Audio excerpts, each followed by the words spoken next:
দেখো বন্ধুরা, আমি হঠাৎ করে এরকম সাজ কেন সেজেছি। আমি বসেছিলাম মহালয়ার মেকআপ করব বলে আজকে, কিন্তু এমন একটা সিচুয়েশান সামনে মানে আমার সামনে এসে হাজির হলো, যেটাতে আমি এরকম সিদ্ধান্ত নিতে বাধ্য হয়েছিলাম। মানে হঠাৎ করেই আমি এরকম সিদ্ধান্তটা নিয়ে ফেলেছি।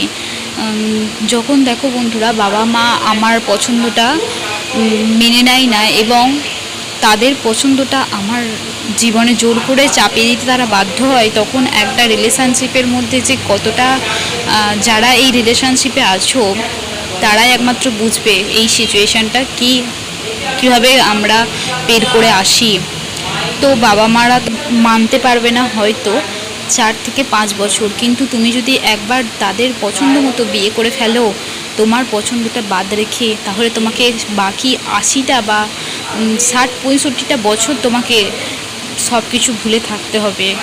কি তাই তো বন্ধুরা? তুমি তখন কীভাবে তাদের মানিয়ে নিতে পারবে? তোমার বাবা মা একটা সময় ঠিক তোমাদের মেনে নিতে বাধ্য হবে, কিন্তু তুমি এই যে আরও বাকি জীবনটা তুমি অন্য কারোর সাথে কীভাবে মানিয়ে নিয়ে থাকতে পারবে? তুমি সারা বছরই তাদের, সারা জীবনে প্রত্যেকটা মুহূর্তে যতই সে ভোলানোর চেষ্টা করুক, কোনো মতেই তুমি ভুলে থাকতে পারবে না।